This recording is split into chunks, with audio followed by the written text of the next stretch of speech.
कह रहे हैं कि नहीं जी वायु प्रदूषण है नहीं, हमने तो कम कर दिया। जब हम कह रहे हैं कि वायु प्रदूषण है, लोग कह रहे हैं, डॉक्टर्स कह रहे हैं, मीडिया कह रहे हैं, सोशल मीडिया पे चल रहा है, तो मुख्यमंत्री कहती हैं समय चाहिए। तो बताएं कि हुआ है कि नहीं हुआ है।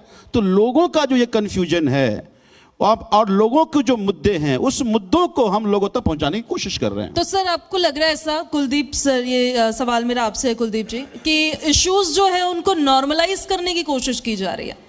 देखिए, मैं कहता हूँ कि समस्या हो सकती है और हर समस्या समाधान भी होता है, लेकिन जैसा भी संजीव जी ने बताया कि ये सरकार समाधान नहीं खोज रही है, ये तो डेटा मैनिपुलेशन खोज रही है। ये सरकार सोच रही है कि हम कैसे ये जनता को बताएं कि AQI है ही नहीं, पॉल्यूशन दिल्ली में है ही नहीं।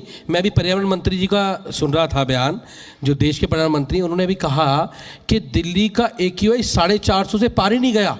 आप सोचिए कि ये अपने आप में कितना बड़ा मजाक दिल्ली की जनता के साथ है, जहां AQI 700 तक चला गया और देश के पर्यावरण मंत्री 450 की बात कर रहे हैं। तो मुझे तो नहीं लगता कि ये सरकार पोल्यूशन का कोई समाधान कर पाएगी। इस सरकार के पास दिल्ली के पोल्यूशन का समाधान करने की ना तो कोई नीयत है, ना कोई नीति है। समाधान तो आप भी नहीं कर पाए थे सर। देखिए, मैं फिर कहता हूँ, समाधान नहीं कर पा रहा अलग बात है, हमने समाधान किया, कोशिश भी की। जब मुझे याद है, अभी ये दिसंबर चल रहा है, अगस्त के महीने से क्लीन दिल्ली का हमारा कैंपेन शुरू होता था। डस्ट कंट्रोल के कैंपेन हमारे शुरू हो जाते थे, रोडों पे स्प्रिंकलर मशीनें घूमती थी, डस्ट कंट्रोल मशीनें घूमने का काम करती थी। हम लोग लगातार उस पर काम करते थे, डस्ट कंट्रोल करने पर भी और दिल्ली की हवा को साफ करने का भी। और ऑड इवन लेके आते थे हम लोग, red light on engine of लेके आते थे, और बीजेपी के लोग उसका मजाक बनाते थे। और मैं दावे से कह रहा हूँ, जो काम अरविंद केजरीवाल जी सरकार ने किए थे पॉल्यूशन को ठीक करने के लिए, भारतीय जनता पार्टी को बाद में उन्हीं पे जाना पड़ेगा, चाहे नाम बदलना पड़े, जाना तो उन्हीं पे पड़ेगा। पर सर देखिए, आपने ओवरऑल तो एट लास्ट ये बोला कि हमने गुड डेज की संख्या बढ़ाई है। हमने जब पोल्यूशन को लेकर सारा एनालिसिस हुआ, सारे सवाल जवाब हुए, ओवरऑल ये बोला कि गुड डेज की संख्या बढ़ी है, बैड डेज की संख्या कम हुई है। लेकिन इससे दिल्ली की पब्लिक के, उनके हेल्थ पर क्या असर पड़ा है संजीव जी? देखिए, ये मैं नहीं, दिल्ली के डॉक्टर एसोसिएशन ने ये कहा कि ये पॉल्यूशन टॉक्सिक है। और आप किसी भी अस्पताल में जाइए, सबसे ज़्यादा पेशेंट जो लंग्स की बीमारियां हैं या जिनको अस्थमा है, जिनको दम्मा है, वो सब क्रिटिकल हो रहे हैं और हॉस्पिटलाइज हो रहे हैं। आजकल ज़्यादातर वेंटिलेटर किसी अस्पताल में आपको नहीं मिलेगा, इसी तरह के पेशेंट दिखेंगे। तो हम ये कह रहे हैं कि अगर इशू है तो आप इशू को मानिए। और ये मैं इसलिए बार बार सवाल कर रहा हूँ कि जितनी बातें हम कह रहे थे, देखिए वायु प्रदूषण मैं मानता हूं कोई दिल्ली का आइसोलेशन सब्जेक्ट नहीं है कि दिल्ली अपने ठीक कर लेगी। डे 1 से अरविंद केजरीवाल जी कह रहे थे कि दिल्ली NCR या नेबरिंग स्टेट को मिलकर काम करना पड़ेगा, केंद्र सरकार को गार्जियन की रोल में आना पड़ेगा और एक टास्क फोर्स बने, फिर जिम्मेदारी बटे कि किस स्टेट को क्या काम करना है। अभी तक आपको आश्चर्य होगा कि प्रदूषण इस स्तर पे है, लेकिन केंद्र सरकार की सभी स्टेटों की मीटिंग एक भी नहीं हुई है। और भारतीय जनता पार्टी ने अपने पोल प्रोमिसेस में कहा था कि अगर हमारी सरकार बनती है तो 365 दिन मैकेनिकल स्वीपिंग मशीनें चलेंगी, स्प्रिंकलिंग होगा, फुहारे लगेंगे, तमाम वादे बीजेपी ने किया था। तो हम ये पूछ रहे हैं कि वो मैकेनिकल स्वीपिंग मशीन 365 दिन क्यों नहीं चले? आज देखिए, पहली बार ऐसा इतिहास में हो रहा है कि फ्लड इरिगेशन डिपार्टमेंट जो नथाइज कॉलोनी में सड़कें बनाती है, वो पिछले 20 दिन से स्ट्राइक पे है और 1 से 1.5 हजार सड़क नहीं बन पा रहे हैं, चूंकि सरकार ने 1 साल से पेमेंट नहीं किया है। आप समझिए, आधी अधूरी सड़क जब बना हुआ है तो डस्ट पोल्यूशन वहां से हो रहा है। मेरे ही विधानसभा में जाइए, आधे अधूरे सड़क बने हुए हैं, वहां डस्ट पोल्यूशन हो रहा है, पोल्यूशन बढ़ रहा है। तो ऐसी नौबत क्यों आई कि उसकी पेमेंट हो या ठेकेदार काम जिम्मेदारी सरकार की थी, लेकिन सरकार पिछले 1 महीने से एक टेंडर तक नहीं डाला है। तो भारतीय जनता पार्टी के नकारापन के कारण आज दिल्ली की जनता उसका विक्टिम बन रही है। कुलदीप जी, सवाल मेरा आपसे रहेगा और दोनों से ही है, बल्कि आपने अभी कहा संजीव जी कि दिल्ली के मुख्यमंत्री का जो बयान हमने भी सुना था कि उन्होंने कहा कि इतना ज़्यादा पॉल्यूशन है कि लगभग 27 महीने का उन्होंने जिक्र किया। और अगर कहीं ना कहीं देखा जाए तो 10 साल तो आपको भी दिए गए, 27 महीने का अगर जिक्र किया जा रहा है तो इंतजार करना चाहिए या नहीं? बतौर विपक्ष आप दोनों से ही समझना चाहूंगी, थोड़ा समय तो देना चाहिए ना। एक तो मैं आपके माध्यम से उनको कहना चाहता हूं कि AQI और थर्मामीटर अलग अलग होता है। थर्मामीटर से टेम्परेचर नापा जाता है, हमारे मंच से भी वो वीडियो, वो तो खुद ही कह रही हैं। तो AQI का IQ अपना ठीक कर लें, एक बात। दूसरी बात कि आज जो मुख्यमंत्री कह रही हैं 27 महीने का समय चाहिए, तो मैंने तो नहीं कहा था ना। भारतीय जनता भाई खुद ही मुख्यमंत्री गई थी यमुना के किनारे, बहुत सारे विधायक यमुना किनारे जाकर आचमन करके आए थे। तो अब सवाल बनता है ना कि अगर सितंबर अक्टूबर में साफ हो गया तो अब कैसे गंदगी फैल गई। और- 10 साल तो आपको भी दिए गए। 10 साल में तो दिल्ली का AQI सब जान रहे हैं कि क्या रहा है। तो देखिए- 27 महीने का अगर समय मांग रहे हैं तो उसमें क्या आपको नहीं लगता है थोड़ा जल्दबाजी कुलदीप होगी? भाई ने कहा, और मैं भी मानता हूं कि ये कोई जादू की छड़ी नहीं है कि आप घुमा देंगे और ठीक हो जाएगा। मैं भारतीय जनता पार्टी के नेताओं, मंत्रियों, विधायकों से कहना चाहता हूं, झूठ नहीं बोलो। वो हम तो इसलिए हम कह रहे हैं कि वो कह रहे हैं यमुना साफ हो गया, हम कहते हैं नहीं हुआ। वो कहते हैं प्रदूषण कम हो गया, हम कहते हैं नहीं जुलाई में हुआ। फोटो डाल रहे थे। फोटो डाल रहे थे कि सब ठीक हो गया। तो हम ये कह रहे हैं कि ये नहीं हुआ है। और आपने कहा कि हमने क्या किया। आज दिल्ली के अनऑथराइज कॉलोनी में ये एक दिन का काम नहीं है। हमने दिल्ली के सभी अनऑथराइज कॉलोनियों में हमने सीवरेज बिछाया, पहले STP बनवाया। पहले बार बार दिल्ली के मुख्यमंत्री अरविंद केजरीवाल जी कह रहे थे कि हरियाणा का जो सोशल वेस्ट आता है वो वहाँ ट्रीट किया जाए, यूपी का जो सोशल वेस्ट आता है यूपी ट्रीट करे। आज तक नहीं हो पाया। यहाँ केंद्र सरकार की जिम्मेदारी थी, वो नहीं कर पाया। अब जो बात मैं कह रहा था अब बीजेपी को मुख्यमंत्री कह रही हैं। तो आप तब तो कहते थे नहीं, अब केजरीवाल बहाना बना रहा है। अब मैं पूछता हूँ आप क्या कर रहे हैं बताइए। आप बहाना नहीं बना रहे हैं। तो इसलिए सवाल बनता है। भाई कुलदीप जी कहेंगे। देखिए, मैंने जुलाई के महीने में फ़ोटो देखी, भाजपा के मंत्री परवेश वर्मा जी, सिरसा जी फ़ोटो डाल रहे थे, कह रहे थे देखो बदलाव के वोट का कितना बड़ा फ़र्क है, दिल्ली की हवा साफ़ हो गई। अरे दिल्ली की हवा तो जुलाई में वही साफ़ होती है, अप्रैल में वही साफ़ होती है। बात तो आप अगर सिरसा जी आज फ़ोटो डालें तो मैं उनको मानूं, उनको आज फ़ोटो डालनी चाहिए दिल्ली के AQI पे। लेकिन मैंने अभी आपको कहा कि सरकार की प्राथमिकता होनी चाहिए थी कि सरकार दिल्ली के पोल्यूशन पे काम करे, दिल्ली के ट्रैफिक जाम पे काम करे, जो सड़कें टूटी हैं उनको बनाने का काम करे, जो दिल्ली के सीवर आज भी भरे हुए हैं 9 महीने सरकार बनने के बाद, गलियों में आज भी गंदा पानी आ रहा है, सरकार को उस पर काम करना चाहिए था। लेकिन देखो सरकार की प्राथमिकता क्या होती है। सरकार की प्राथमिकता होती है जैसे सरकार सत्ता में आती है सबसे पहले बाबा साहब की फ़ोटो हटाती है, उसको हटाने का काम करती है। दूसरा, फिर नाम बदलती है। बाबा साहब अम्बेडकर के नाम पे जो स्कूल होते हैं उन स्कूलों का नाम बदल के CM श्री करने का काम करती हैं। तो मुख्यमंत्री जी को समझना पड़ेगा कि मुख्यमंत्री जी, दिल्ली की जनता ने आपको दिल्ली की जनता की सेवा करने के लिए चुना है, नाम बदलने के लिए नहीं चुना। आपने काम एक नहीं करा। दिल्ली में 200 से ऊपर मोहल्ला क्लिनिक आपने बंद कर दिए। आज जब से आपकी सरकार आई है अस्पताल में दवाइयां नहीं मिल रही हैं, टेस्ट के लिए लोग तरस रहे हैं, लंबी लंबी लाइनें लगी हुई हैं। ना तो आपके मंत्री सुनने वाले हैं ना आप सुनने वाले हैं। तो दिल्ली की जनता का तो अब भगवान ही मालिक है। Then what is not working, मतलब क्योंकि 10 साल आपने भी चलाई है सरकार और अब आप दिल्ली सरकार को भी काम करते हुए देख रहे हो, क्या वो चीज आपको ऐसी नजर आ रही है जिसकी वजह से काम हो नहीं पा रहा है? मुझे लगता है कि प्रायोरिटी और इंटेंशन। मैं मुख्यमंत्री जी को सुन रहा था, वो ये कह रही थी कि हम स्प्रिंकलिंग कर देंगे, और वो कह रहे थे कि जहाँ जहाँ AQI नापने की जो मशीन है वहाँ पे कर देंगे तो पोल्यूशन कम हो जाएगा। ये तो ऐसा ही हुआ कि थर्मामीटर को पानी में डुबो दो तो टेम्परेचर कम हो जाएगा। तो मैं ये कहना चाहता हूँ कि इसका मतलब है कोई प्लान ही नहीं है। आपको 27 महीने क्यों चाहिए? आप बताइए ना कि प्लान A ये है, प्लान B हमारा ये, प्लान C हमारा, और प्लान D 27 महीने में कर दूंगा। नहीं तो मैं मुख्यमंत्री जी को सुना था, एक बार उन्होंने कहा था कि हमारे मंत्री हर सप्ताह कचरे के ढेर पे जाते हैं और कहते हैं कचरा तुमको जाना पड़ेगा, कचरा तुमको जाना पड़ेगा, कचरा चला जाता है। तो क्या 27 महीने के बाद ये कहेंगी कि प्रदूषण तुमको जाना पड़ेगा, प्रदूषण तुमको जाना पड़ेगा, प्रदूषण खत्म हो जाएगा? नहीं होगा ना ऐसे। आपका प्लान क्या है? तो ना कोई प्लानिंग है, ना कोई ठोस ऐसा कोई काम कर रहे हैं, ना इनकी नीयत है। जब तक आपकी प्रायोरिटी नहीं होगी, नीयत नहीं होगी, प्लानिंग नहीं होगी, ये प्रदूषण ना तो यमुना खत्म होने वाला ना दिल्ली खत्म होने वाला। जी, एक और सवाल मेरा, कुलदीप जी आपसे मेरा सवाल है ये, वही सेम सवाल मेरा संजीव जी आपसे भी होगा। पहले तो सरकार में थे लेकिन अब विपक्ष में है। बतौर विधायक जब आप अपने क्षेत्र में आप काम करते हैं, उतने ही फ्लो के साथ काम हो रहा है या कुछ अड़चन फेस करनी पड़ती है? देखिए, हम तो अपनी जनता, दिल्ली के उस विधानसभा के लोगों ने आम आदमी पार्टी को केजरीवाल जी भरोसे जताया, तो ये हमारी जिम्मेदारी बनती है एक विधायक होने के नाते और क्षेत्र का प्रतिनिधि होने के नाते कि हम अपनी जनता के लिए उसी लय के साथ काम करें, उसी जिम्मेदारी के साथ काम करें। लेकिन मैं कहता हूँ जब सरकार अच्छी होती है तो सरकार के जो स्कीम्स होती हैं उनका फ़ायदा दिल्ली के लोगों को मिलता है, वो हमारी विधानसभा को मिलता है।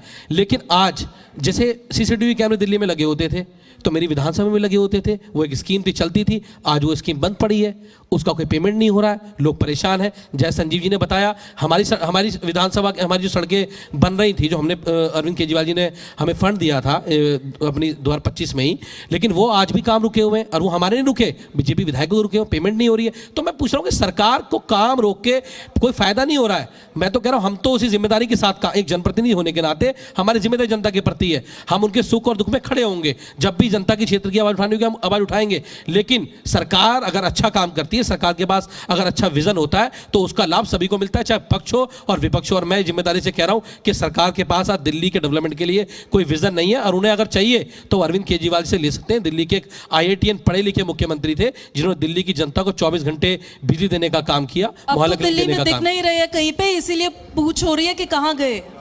नहीं देखिए, मैं पहले जो पहला सवाल आपका था कि सरकार नहीं होने से काम की इंटेंसिटी पे फर्क पड़ता है, एक बात। दूसरी बात कि आज हम काम तो कर रहे हैं, जैसा मैंने पहले आपको बताया कि दिल्ली के सभी कॉन्ट्रैक्टर स्ट्राइक पे हैं और ये कह रहे हैं कि हम टेंडर नहीं डालेंगे ना डालने देंगे, तो काम कैसे होगा। वो कह रहे हैं जब तक एक साल से पेमेंट नहीं हुआ है हम सड़क नहीं बनाएंगे, तो हम कितनी भी कोशिश कर लेंगे वो सड़क नहीं बनेगा।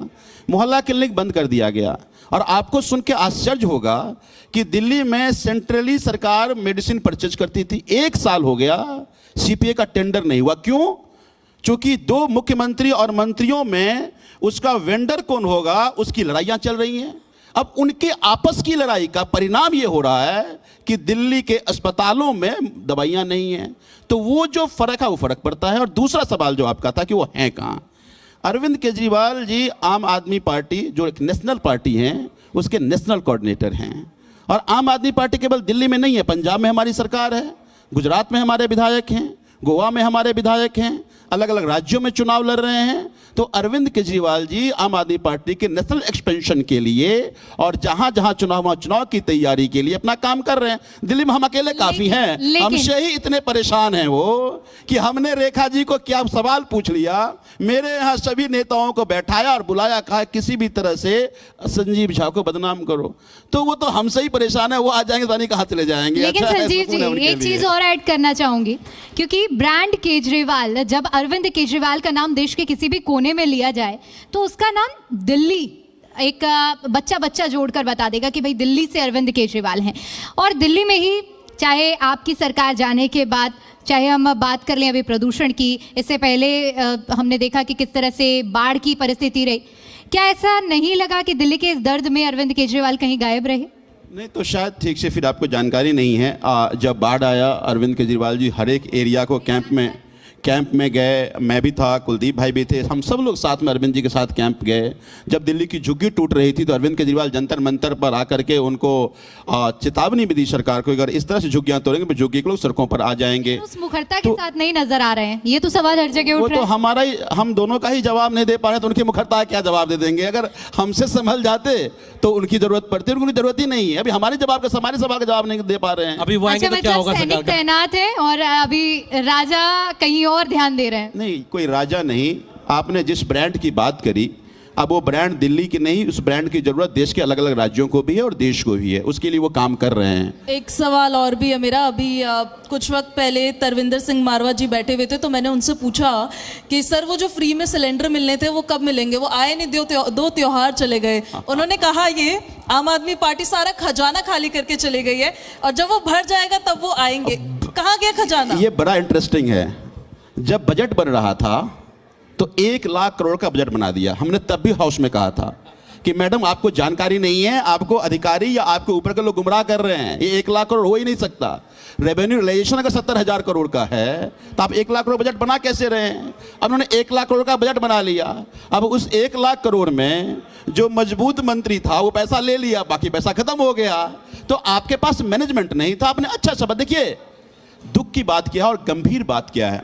देश के प्रधानमंत्री दिल्ली आकर ये कहते हैं कि अगर हमारी सरकार बनेगी तो पहली कैबिनेट के बैठक में हर महिला को 21 रुपए देने का फैसला होगा और 8 मार्च से पहले सबको पैसे मिल जाएंगे।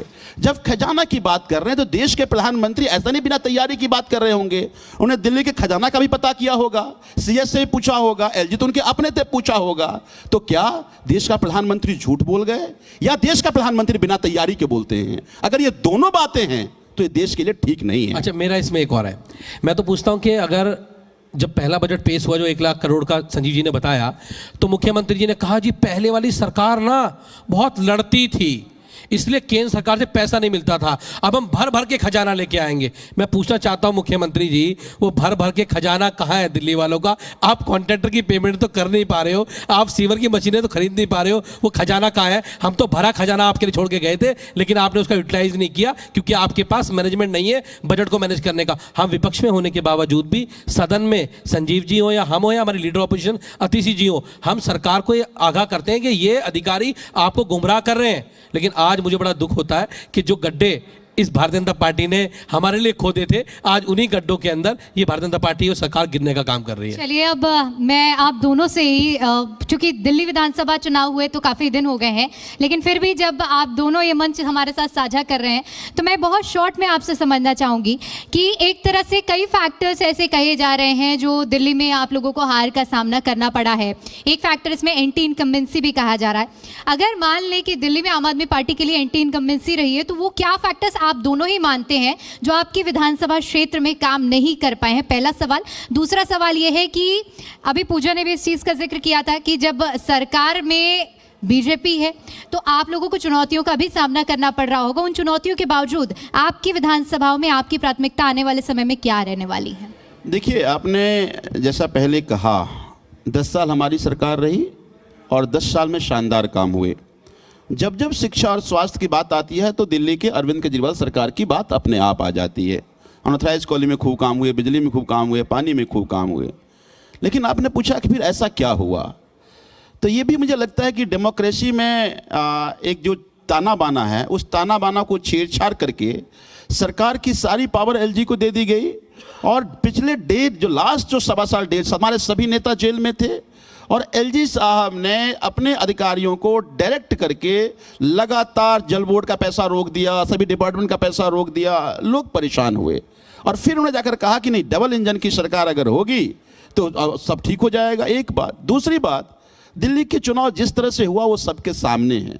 किस तरह से सारे संसाधन का प्रयोग, इलेक्शन कमीशन का प्रयोग, पुलिस का प्रयोग, कैसे कैसे हम तो 17 सीट हम लोग 2000 से कम वोट में आ रहे हैं, 11 सीट हम 1000 से कम अंतर से हारे हैं। दिल्ली में केवल 1.5% वोट का फर्क है, इतनी झूठ फरोश तमाम कोशिश के बावजूद। तो मुझे ये लगता है कि ये तंत्र की पूरी तरह से दुरुपयोग और दिल्ली सरकार के कामकाज को रोकने की कोशिश, और फिर ये कहना कि हाँ डबल इंजन की सरकार आएगी तो हम काम कर देंगे, वो एक कारण रहा। दूसरा जो सवाल आपने किया, मुझे लगता है कि दिल्ली के 70 विधायक जब जीत करके आए हैं वो अपने अपने क्षेत्र की नुमाइंदगी करते हैं। मैं उम्मीद करता हूं कि दिल्ली की सरकार जब दिल्ली की विकास की बात करेगी तो ये 70 के 70 विधानसभा के बिना विकास हुए दिल्ली का विकास नहीं हो पाएगा। तो उनकी योजना 70 विधानसभा के लिए बराबर होगी। लेकिन अभी तक जो योजना और इनकी इंटेंशन और जो प्रायोरिटी दिख रही है उसमें दिल्ली या दिल्ली के लोग कहीं दिख नहीं रहे हैं। संजीव जी, कुलदीप जी, बहुत बहुत शुक्रिया आपका, आप जुड़े हमारे साथ। वैसे और समय होता है हमारे पास तो सारे इश्यूज को हम और कवर करते, लेकिन जी दिल्ली एनसीआर हरियाणा के मंच पर आप आए, हमारे सवालों का आपने जवाब दिया। बहुत बहुत शुक्रिया आपका हमारे साथ जुड़ने के लिए। मैं कुलदीप जी, संजीव जी, मैं चाहूँगा आप मंच पे बने रहिए। और मैं जी दिल्ली एनसीआर हरियाणा के हमारे जो एडिटर हैं विनोद लांबा जी को मंच पे बुलाऊंगा, वो फेलिसिटेट करेंगे आम आदमी पार्टी के 2 वरिष्ठ नेता सीनियर विधायक कुलदीप कुमार और संजीव झा जी को, जिन्होंने वक्त निकाला और हमारे इस नेताजी हाजिर हो के मंच पर आए, अपने विचार को साझा किया। और डेमोक्रेसी में, लोकतंत्र में सत्ता पक्ष जितना महत्वपूर्ण है, विपक्ष उतना ही महत्वपूर्ण होता है। दिल्ली की जनता ने विपक्ष में बैठने का हुक्म दिया है और आम आदमी पार्टी लगातार उस रोल को अदा करे। एक चेक एंड बैलेंस बहुत महत्वपूर्ण होता है डेमोक्रेसी में। तो बहुत बहुत शुक्रिया संजीव जी आपका और कुलदीप जी, थैंक यू, आप लोगों ने वक्त निकाला।